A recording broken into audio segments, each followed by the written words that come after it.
आगे बढ़ते हैं। अब हम पेज नंबर 3 पे हैं। तो यहाँ पर उसके कज़िन ने जो घोड़ा लाया था, घोड़े को देखकर इनके मन में बहुत सारी इच्छाएं थी राइडिंग की, लेकिन ये सोच भी रहे थे कि अगर उसने चुरा के लाया है तो चोरी करना तो पाप है। और इनकी 11 पुश्तें इस चीज़ के लिए प्रसिद्ध थी कि ये लोग सच्चे और ईमानदार हुआ करते थे, इसलिए इनका मन गवारा नहीं कर रहा था। और इनका मन ये भी नहीं मान रहा था कि इसने खरीद के लाया है। इनका मन ये भी नहीं मान रहा था कि अगर चोरी करके लाया है तो चाहे घोड़े की चोरी की हो या पैसे की चोरी की हो, चोरी तो चोरी ही होती है। अब क्या होता है आगे देखिए। If you were crazy about it horses the way my cousin Mourad and I were, it wasn't stealing. अब वो कहते हैं कि देखिए एक तरह से ये चोरी नहीं हुई, क्योंकि अगर हमारी इच्छा होती है किसी चीज़ को करने की तो हम अपनी इच्छा को किसी तरह से पूरा करने के लिए उसमें क्रेज़ी यानी कि लालसा होती है, और उसी लालसा को पूरा किया। It wouldn't become stealing until we offer to sell the horse which of course.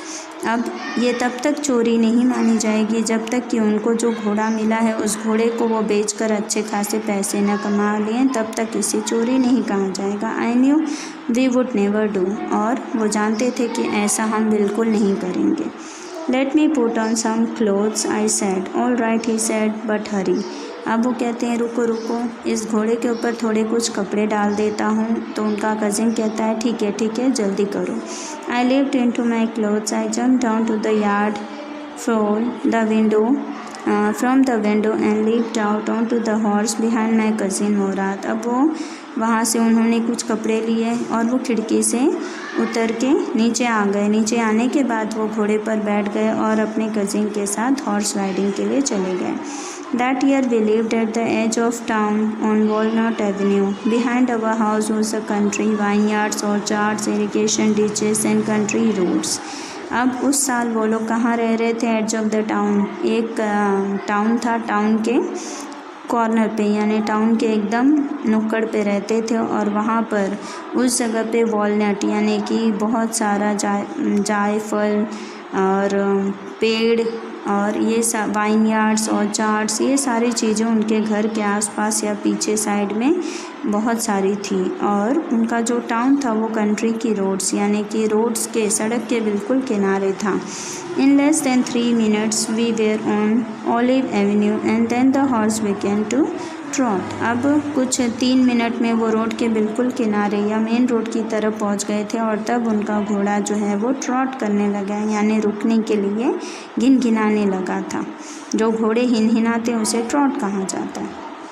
There was new and lovely to breathe. और हवा जो थी वो काफ़ी उनके लिए नई थी, क्योंकि वो लोग पहली बार इतनी दूर कहीं निकले थे हॉर्स राइडिंग के लिए, इसलिए वो ठंडी ठंडी सांसें भर रहे थे। The feel of the horse running was wonderful. और जो हॉर्स पे उनकी ये दौड़ थी वो काफ़ी सुंदर, बहुत ही अच्छी लगी। My cousin Mourad, who was considered one of the craziest members of her family, began to sing, I mean he began to roar. अब उनका जो कज़िन, जिसे सब लोग क्रेज़ी कहते थे, पूरी परिवार में वो क्रेजीनेस के लिए फेमस था, अब वो घोड़े से उतर कर उसका मन हो गया कि वो सिंग करे यानी गुनगुनाने लगा। अब उसका गुनगुनाना जो था वो रोर था, रोर यानी चिल्लाना। Every family has a crazy streak in it somewhere, and my cousin Morad was considered the natural descendant of the crazy streak in our tribe. अब हर परिवार में कोई ना कोई ऐसा लालची या कोई ना कोई ऐसा बदमाश होता ही है, तो उनकी पूरी फैमिली में मोराद को माना गया कि वो ही एक ऐसा है जो पूरे उनके ख़ानदान में या पूरे उनके ट्राइबल ग्रुप में इसके जैसा क्रेज़ी कोई नहीं था। Before him was our uncle Khusro.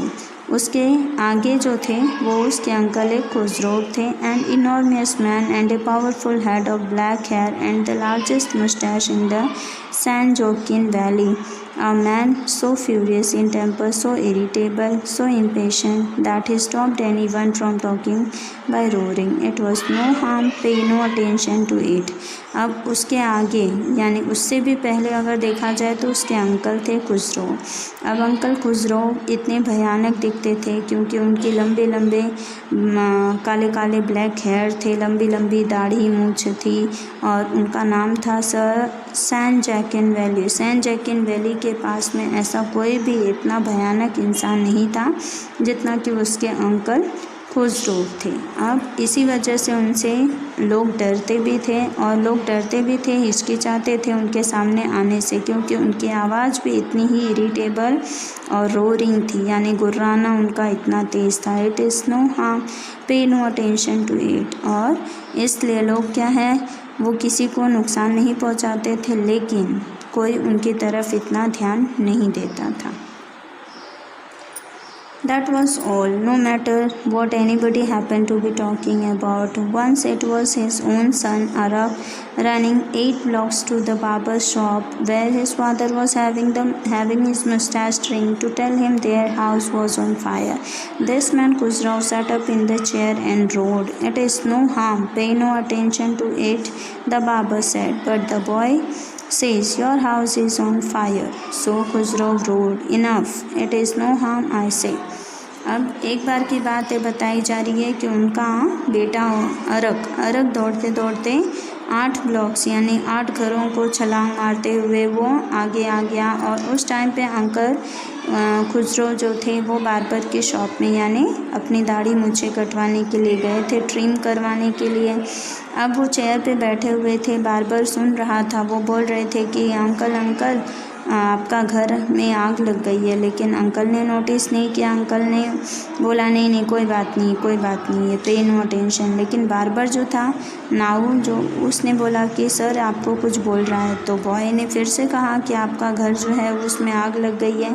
लेकिन अंकल खुसरो रोड, लेकिन वो गुर्राने लगे, बोले enough, it is no harm, I say, चुप रहो, अब कोई बात नहीं है, इससे कुछ नुकसान नहीं होगा, ऐसे करके वो गुर्राने लगे।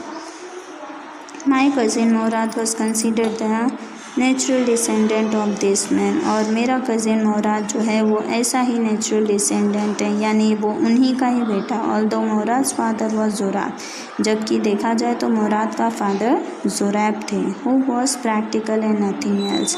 उनके पिताजी जो थे वो बहुत ही प्रैक्टिकल और कुछ नहीं, यानी उनके अंदर ऐसी कुछ भी कमियां नहीं थी। That's how it was our tribe. और इस तरह से हमारा जो ट्राइब का ग्रुप था वो इस तरह के लोगों से था भरा हुआ। A man could be the father of his sons flesh, यानी कि ऐसा इंसान जो कि अपने father, a man could be the father of his sons flesh, यानी कि ऐसा फादर जो कि अपने सन्स का फ्लैश यानी कि अपने बेटे का ही मांस खा जाए, ऐसा फादर था। But that did not mean that he was also the father of his spirit. लेकिन इसका ऐसा मानना नहीं है कि वो अपनी बेटे की आत्मा का भी फादर था। The distribution of the various kinds of spirit of our tribe had been from the beginning capricious and vagrant। अब इनके यहाँ जितने भी वेरियस काइंड्स ऑफ स्पिरिट यानी आत्माएं जितनी भी होती थी या घूमती थी आत्माएं ट्राइब में, वो सब उसकी शुरुआत कैप्रिकन्स या वैग्रेंट से हुई थी। We rode and my cousin Morad sang. For all anybody knew, we were still in the old country where at least according to। अब ये लोग अपने कज़िन के साथ, मोराद के साथ वापस घुड़सवारी करने लग गए और वो लोग वापस उसी पुराने कंट्री में थे जहाँ पर एटलीस्ट अकॉर्डिंग यानी पे अकॉर्डिंग वहाँ पे कम से कम कितने लोग हुआ करते थे वो नेक्स्ट पेज पे देखते हैं।